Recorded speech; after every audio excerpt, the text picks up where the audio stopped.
নমস্কার, সকলকে আন্তরিক প্রীতি, শুভেচ্ছা এবং অভিনন্দন। আবার চলে এলাম আপনাদের সঙ্গে আনকাট রাতের গল্প নিয়ে। আনকাট রাতের গল্প মানেই একটু অজানা কিছু গল্প আপনাদের সামনে তুলে ধরা, যে গল্পগুলোর সঙ্গে আমাদের জীবনযাত্রায় বহু পরিচিত মানুষের অজানা অনেক দিক আমরা জানতে পারি। বাংলা চলচ্চিত্রের বিষয়ে অনেক কিছু নিয়ে আলোচনা করেছি। হঠাৎ করে আজকে মনে পড়ল যে মানুষগুলো খুব কম সময়ের জন্য চলচ্চিত্রের চরিত্র হয়ে আমাদের সামনে আসেন, কিন্তু সেই দীর্ঘ চলচ্চিত্রের বা সিনেমার মধ্যে সেই কয়েক মিনিটের তাদের উপস্থিতি আমাদের মনের কোণে একটা আলাদা করে জায়গা করে তারা চিরকালের জন্য স্থায়ী বাসিন্দা হয়ে যান।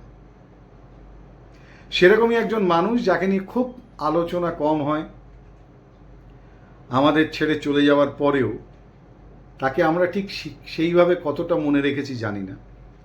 সেরকম সোনালী যুগ বা স্বর্ণযুগের একজন অভিনেতা, তাকে নিয়েই আজকের আনকাট রাতের গল্প। তার বেশ কিছু অজানা দিককে আপনাদের সামনে তুলে ধরার চেষ্টা আজকের আনকাট রাতের গল্পে।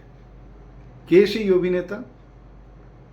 ম্যাট্রিকে 3rd ডিভিশনে পাশ করার পর যারা মনে করেন যে এর দ্বারা আর কিছু হতে পারে না, সেই ছেলেটাই হয়ে উঠেছিলেন বাংলার চলচ্চিত্র জগতের অন্যতম শ্রেষ্ঠ কমেডিয়ান। তুলসীবাবু কিংবা নৃপতিবাবুদের পরবর্তী রবি ঘোষ এবং অনুপ কুমারের সঙ্গে একসঙ্গে তার নাম উচ্চারণ করা হয়। হ্যাঁ, যার কথা বলছি তার স্কুলের পোশাকি নাম শান্তি দত্ত রায়। জন্ম বাংলাদেশের কুমিল্লাতে 1940 সালের 16ই ফেব্রুয়ারি।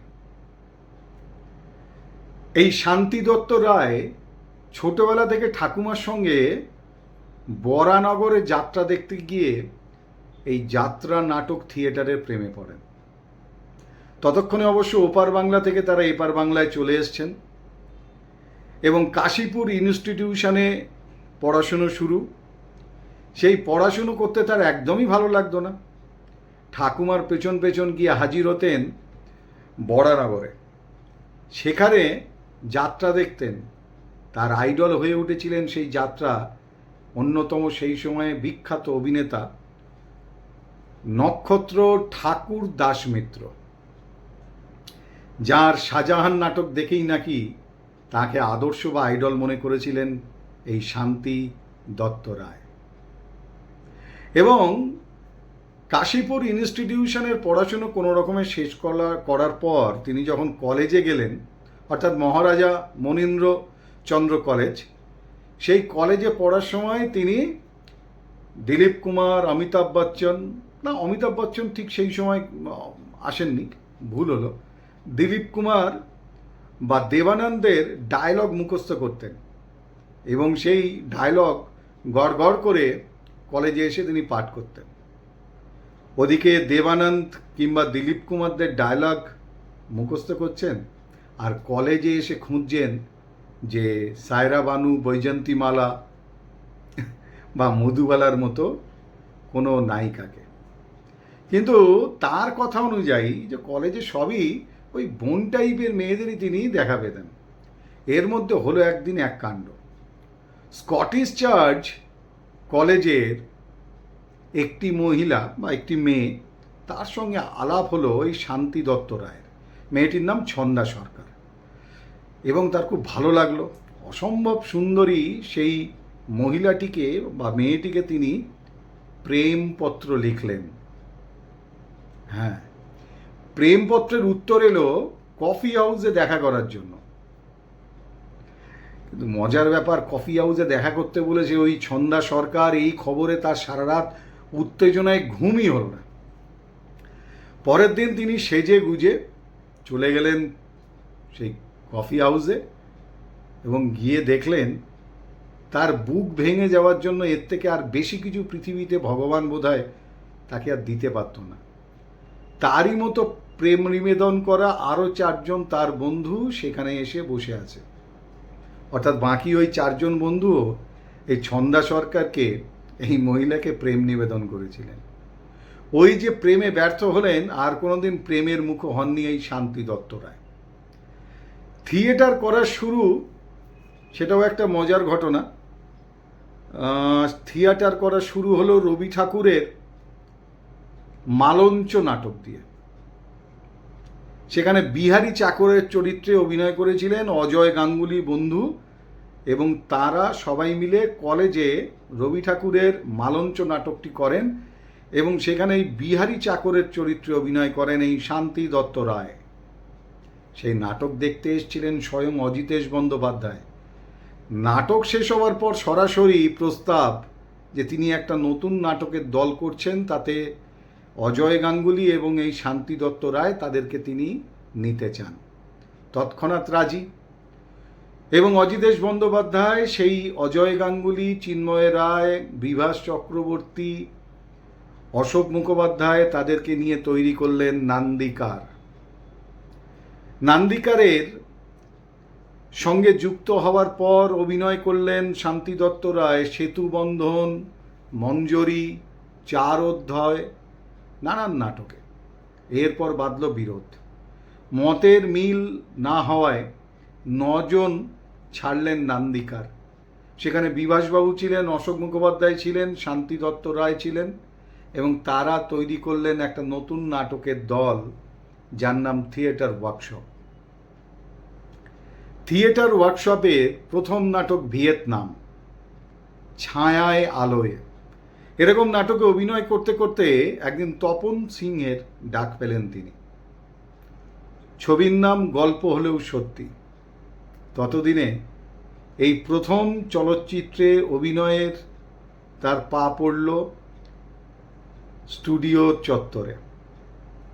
গল্প হলেও সত্যি তার অভিনয় দেখে ভানু বন্দ্যোপাধ্যায় আনন্দের সঙ্গে বলেছিলেন, ঢাকার পোলা হইলে সবসময় সফল হইব। হ্যাঁ, সেই শান্তি দত্ত রায়, তাকে আপনারা দেখেছেন সবাই গল্প হলেও সত্যি এই সিনেমায়। এবং এই গল্প হলেও সত্যি এই সিনেমাতে তিনি একটি চোরের অভিনয় করেছিলেন। সেই প্রথম সিনেমা, আপনাদের মনে আছে। এত কম টাকায় কাজ করতে একটু ভাবতে হবে, এরকম ধরনের ডায়লগ দিতে সেই ল্যাকলেকে বা লিকপিকে চেহারার ছেলেটি এসে দাঁড়িয়েছিল, এবং তার সঙ্গে বাড়ির কর্তারা এবং গিন্নিমারা তর্ক জুড়েছিলেন। সেই শান্তি দত্ত রায় আর কেউ নন, পরবর্তীকালের বাংলা চলচ্চিত্রের অভিনেতা, অন্যতম বরণীয় অভিনেতা চিন্ময় রায়। আজকে তারই মুখ থেকে শোনা বেশ কিছু মজার ঘটনা আপনাদেরকে বলবো। সেই গল্প হলেও সত্যি দিয়ে তো পথ চলা শুরু হলো। এরপরে সত্যজিৎ রায় তাকে একটা ছোট চরিত্র অফার করলেন। বললেন, দেখো চরিত্রটা খুব ছোট, কিন্তু তুমি করতে পারো। তার তো তখন হাতে চাঁদ পেয়েছেন চিন্ময় রায়। বলছেন, আপনার ছবিতে মুখ দেখাবো, এর থেকে বড় কথা আর কি আছে। মনে আছে গুপি বাঘার চলচ্চিত্রে গুপি গায়েন বাঘা বাইনে সেই গুপ্তচরের ছোট্ট একটি অংশ, যাতে অভিনয় করেছিলেন চিন্ময় রায়। এরপরে অবশ্য চিড়িয়াখানাতে তাকে একটি গুরুত্বপূর্ণ চরিত্রে দেখা গিয়েছিল সত্যজিৎ রায়ের, যেখানে বোবা কালা একজন ব্যক্তির চরিত্রে অভিনয় করেছিলেন চিন্ময় রায়। আরেকটা সিনেমা,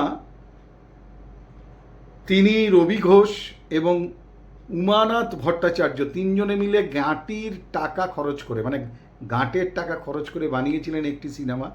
দুর্ভাগ্য তার প্রিন্ট আজ খুঁজে পাওয়া যায় না, কিন্তু অসাধারণ সেই সিনেমাটার নাম হচ্ছে সাধু যুধিষ্ঠিরের কর্চা।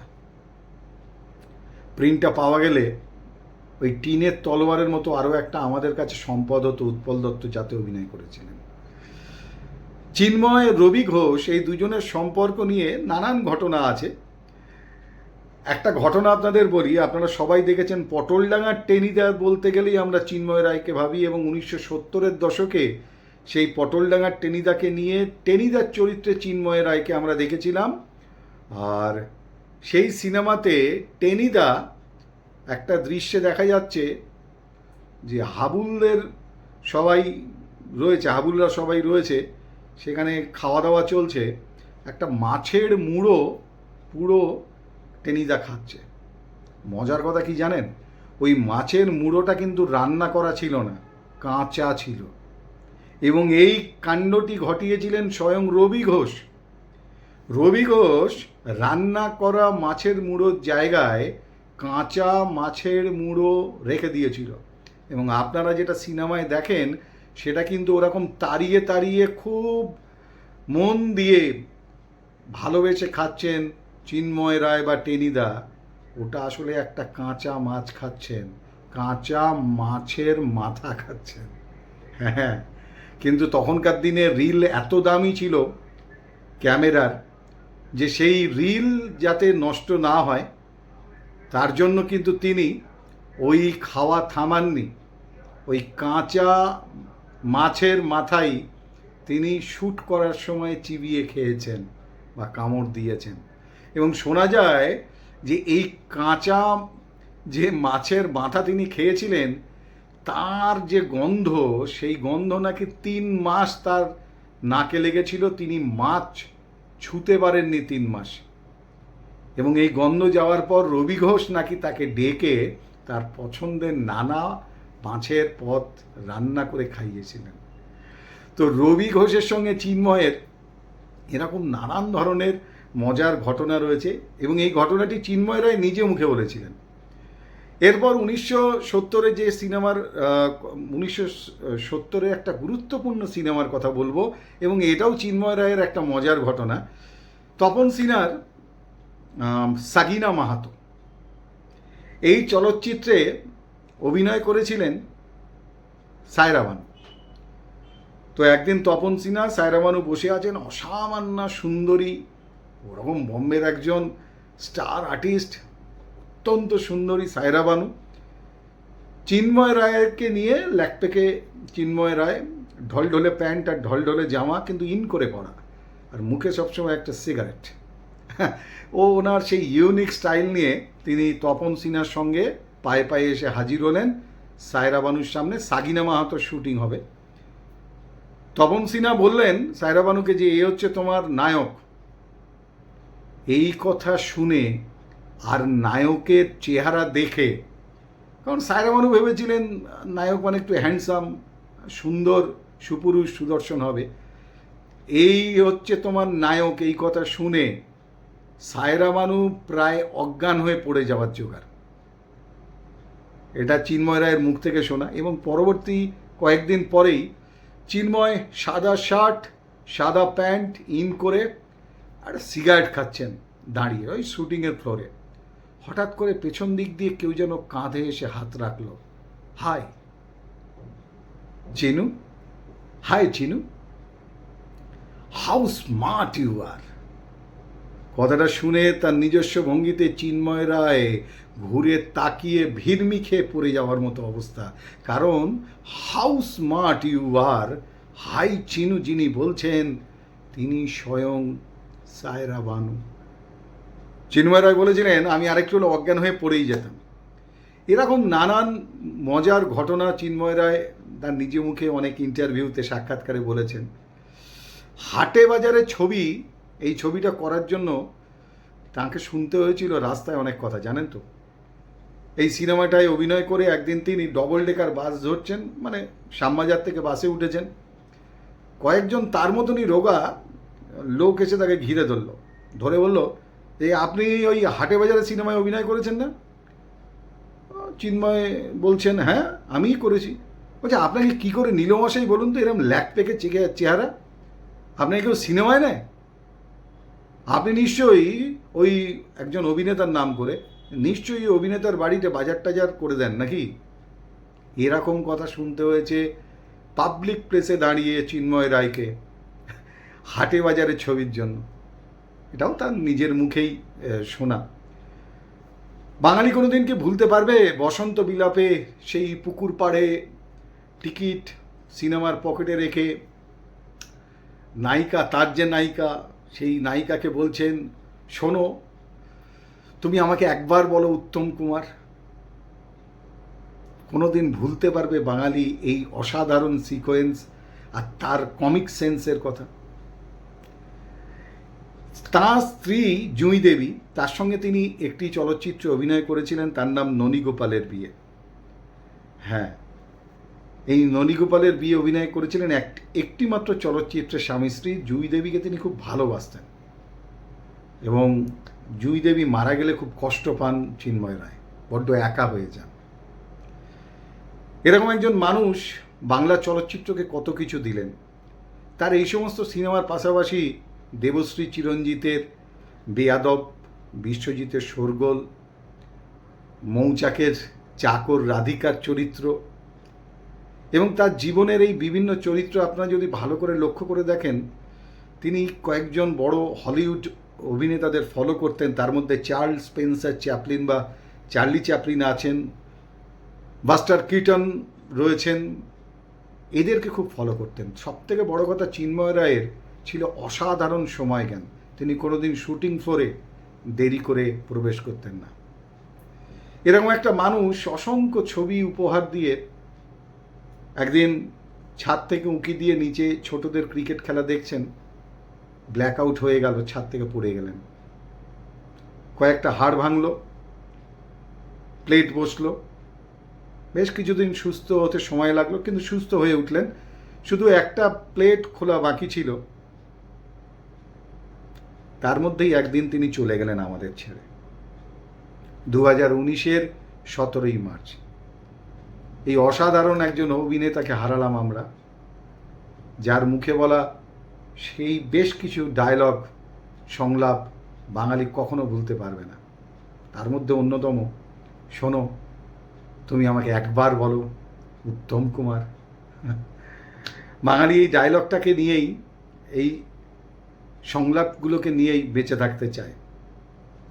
গল্প হলেও সত্যি তপন সিংহের প্রথম ছবি, এরপর নানা মাইলস্টোন ছুঁয়েছেন।